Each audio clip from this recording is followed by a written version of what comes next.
The Ex-Student Association of Nusrat seeks for support to renovate the school. Myanmar's military leaders shut down the internet amid anti-coup protest. And Gambia's COVID-19 cases continue to rise with 53 new cases reported. This and more coming your way on This Week.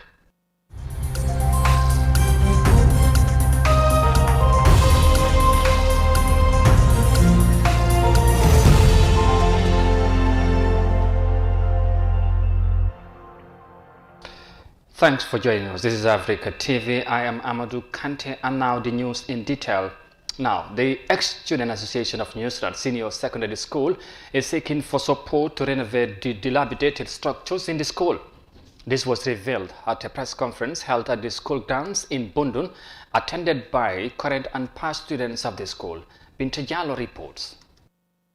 Mostly known for its academic performances in the country, the school is facing challenges and seeks support to renovate buildings in the dilapidated conditions. Bad toilets and shortage of water among other things they are struggling with. The situation has prompted the ex-students to open a GoFundMe account targeting $100,000, an equivalent of $5 million, in order to resolve the menace. Mamadi Sise, the principal of Nusrat Senior Secondary School, urges the public support for the school to realize this goal. A school is built for nation building.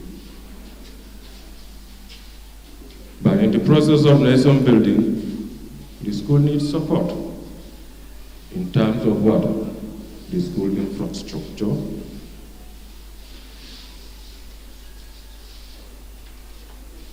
if the infrastructure of a school is not very good, the learners and the teachers there will not be very comfortable. And this, we believe, will affect their efficiency.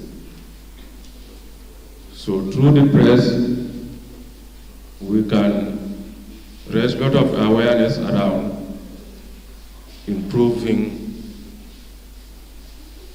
the environment of Nusrat, improving the structures of Nusrat, so that the teachers here will be comfortable, the students also will be comfortable, and learning can be improved to its maximum. The former principal of the school, Karamo Bojang, lamented on the lack of support from the central government. Every school has two systems. You have the academic system going on fine. I have seen schools which are very beautiful, so beautiful that when I go there, I feel ashamed of my own school. But at the end of the day, when the results come out, I'm always proud of myself.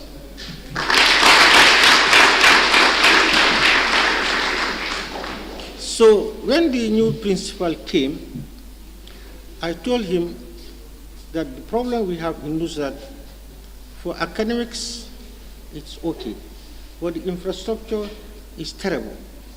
That is the fact. Now, why is it terrible? It's because the central government does not vote money in the maintenance and upkeep of the school. So we have to find a way of doing it. The public relations officer of the association, Bakari Jata, gave a brief history of the association. When a group of ex-students of Nusrat Senior Secondary School came together to form an association, an umbrella association that is going to represent all Nusraterians wherever you may be. And from there, a lot of contacts were made. Visits were done to the school, and we agreed to form a tentative executive that is going to take care of all the affairs of the association. We have regularized our status by having a constitution of Ex-Students Association of Nusrat. We have registered with the AG chambers From there on, we agreed to pay each $100 as contribution towards the association. Nusrat Senior Secondary School, located in the Kanifi municipality, is one of the leading senior secondary schools in the Gambia. Established in May 1970, the first batch of students started in September 1971, and for well over a quarter century, now it has become a household name in academics. Reporting for iAfrica TV, Binta Jallo. Nusrat School in a bad situation, and former and present students of the school seeking to support to renovate the renowned school in the country. And from that report there by Binta Jallo, next to Myanmar, because Myanmar's military rulers have shut down the country's internet as thousands of people joined the largest rally to protest against Monday's coup. Protesters could be heard chanting military dictator failed and democracy win, while police in riot gears blocked the main roads into the city center. Omar Ahmad Toure has more of that in this report. The internet shutdown happened hours after the military had blocked access to social media platforms, including Twitter and Instagram, to bar people mobilizing protest. The military had banned Facebook earlier, citing stability measures, saying the Facebook blockade will remain in place until 7 February. In 2020, Aung San Suu Kyi's National League for Democracy (NLD) party won a landslide majority in the parliamentary elections, getting even more votes than in 2015 vote. The still powerful military disputed the results, claiming election fraud. On Monday, February 1st, the day parliament was to sit for the first time, the military arrested the country's leader Aung San Suu Kyi, along with many other political leaders. The army later declared a state of emergency, handing power to General Min Aung Hlaing, who is expected to take charge of the country for a period of 1 year. In August 2017, a deadly crackdown by Myanmar's army on Rohingya Muslims sent hundreds of thousands fleeing across the border into Bangladesh. After the horrific expulsion and mass murder of the Rohingya minority Muslims, an alleged genocide, Aung San Suu Kyi in 2018 opted for the phrase "rather sweet" to describe the generals in her cabinet. 3 years on, as she sits under house arrest once again, the victim of the swiftest of coups, her decision to defend the army either for personal, political, or patriotic reasons is making her to pay a heavy price. Myanmar, also known as Burma, is in Southeast Asia. The country gained independence from Britain in 1948. It was ruled by the armed forces from 1962 until 2011, when a new government began ushering in a return to civilian rule. For iAfrica TV, I am Omar Ahmad Toure. All right, Myanmar's military leaders, of course, they shutting the country's internet as citizens continue to protest against the Monday's coup. Now to Rwanda next, because Rwanda's biomedical center has begun a COVID-19 testing exercise on public transport operators as part of efforts to curb the spread of the virus in the country. The country's capital, Kigali, is becoming the new COVID-19 epicenter, with 61% of new cases reported in 2021, officials say. This African country has registered over 16,000 cases since the emergence of the virus in Africa. Details of that in this report. RBC has decided to carry out COVID-19 tests on transport operators, which include bus operators, motorcyclists, and cyclists, to avoid risks of infecting passengers. On one hand, some of them are happy with this decision due to the time they had spent without working. We think this is a good thing because knowing our status with COVID-19 virus gives us the chance to carry out our activities while reducing the risk of infecting our passengers with coronavirus. We find this very helpful to us because we shall now get back to our jobs knowing where we stand with the virus. I think this should be done in many other places as well, so that people can follow through with COVID-19 preventive measures while knowing their status with the virus. This process is being done due to the latest decisions that were made during the cabinet meeting that are to be carried out starting from February 8, 2021, in which public and private transport shall resume within Kigali. Public transport or buses are not to exceed 50% capacity. RBC says these tests are to determine the rate of infection among its different groups of public service citizens. We began performing tests in groups which include bus operators, motorcyclists, and others in public service in order to determine the rate of those that are infected amongst these categories. We also intend to encourage people to take COVID-19 preventive measures seriously due to the fact that some don't show signs of the coronavirus and sometimes are unaware that they are infected, hence infecting others who may lose their lives to COVID-19 virus.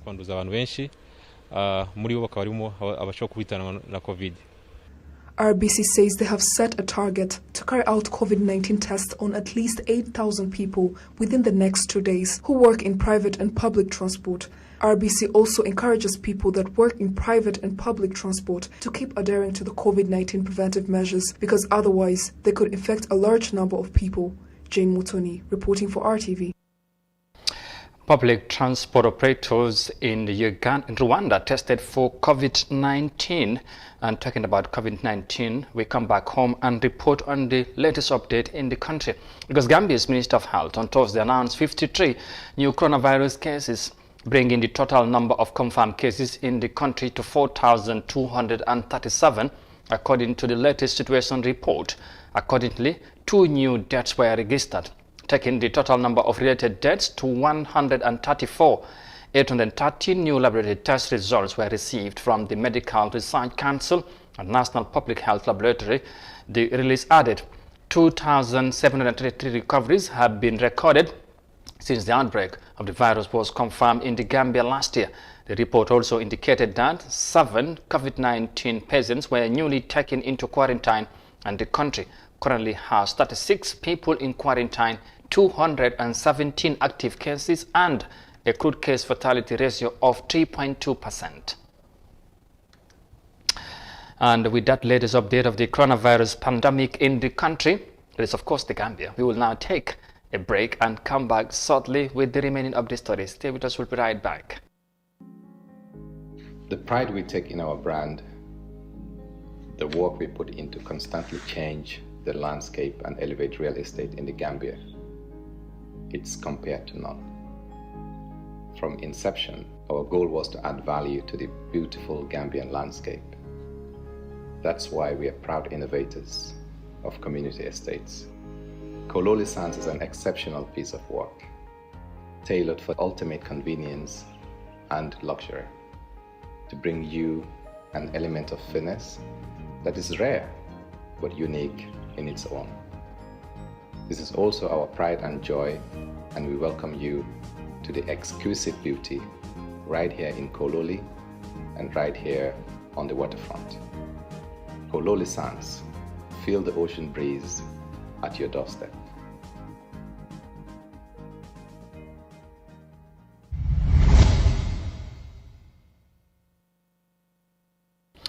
Welcome back, and thanks again for joining us.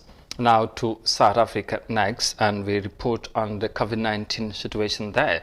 Now South Africa continues to register more COVID-19 related deaths, putting the country's funeral service provider under pressure to devise new means to deal with the situation. Shipping containers are turned into temporary morgues to enable them keep more bodies. Well, South Africa has been the hardest hit country in the continent since the emergence of the novel coronavirus in Africa. Here are more details of that in this report. Funeral and burial service providers have had to come up with extraordinary measures to deal with the increase in the number of bodies that they continue to receive. As COVID-19 deaths mount, some undertakers are already experiencing a shortage of space and coffins, and they've had to make means to deal with this situation. Well, obviously we wanted to make sure that we have sufficient capacity, especially in those areas where we expected a significant increase in the mortality rate. So that's where we have distributed them to, like for example, in and around Johannesburg, I think we've got 3 or 4 of these container mortuaries. So just to make sure, that we have sufficient capacity to deal with a significant increase in the number of deaths. These containers can store up to 40 bodies. We have sufficient capacity as it is right now. I mean, over the years, if we go back to the early 2000s, for example, we had a significantly higher mortality rate than what we have right now with the HIV/AIDS pandemic, for example. And since then, AFBOB has increased its capacity significantly over the years. AFBOB is certain that the services of extra containers will be required. So if the need arises, we can always increase the capacity even further with these container mortuaries. It's actually a very useful and versatile facility, relatively easy to transport to wherever we need them.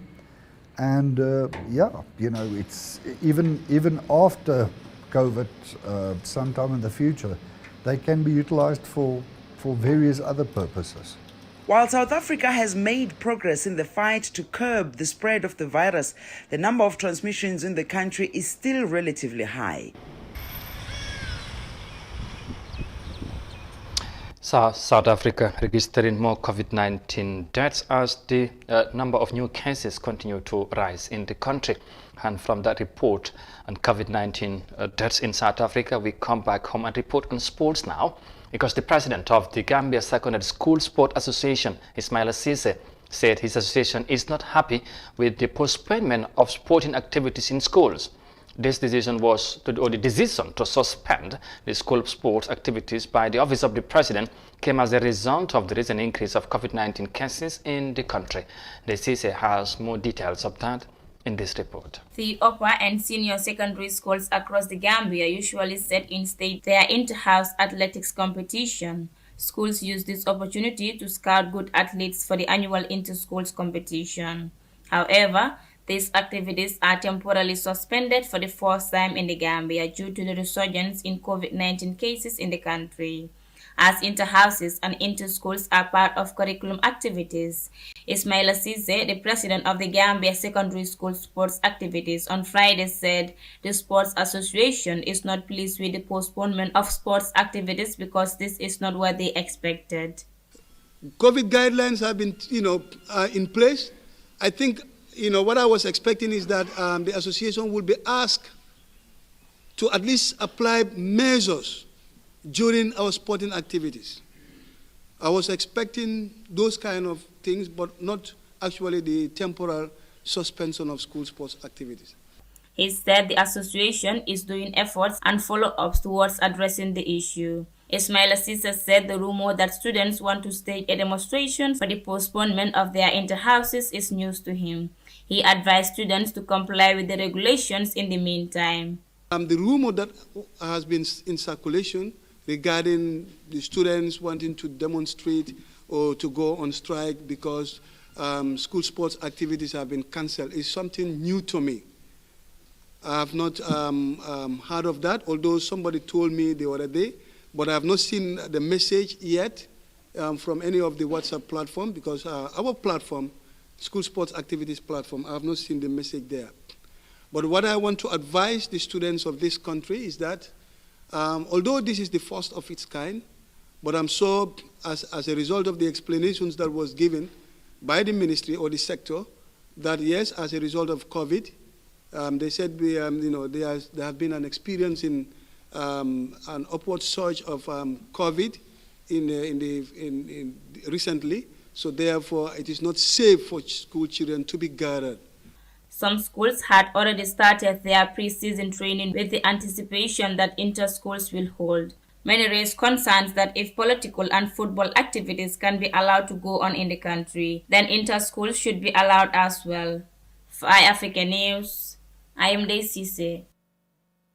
School sports, mainly athletics, have been temporarily suspended in the Gambia due to COVID-19. And with that report there by Ndeye Ceesay, we finally bring this week news edition to an end. But for more details on this and other stories, as always, you can visit on our website on iAfrica.tv.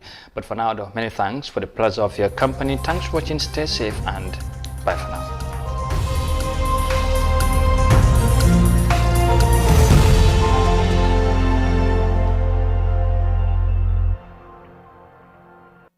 Cheapest phone in the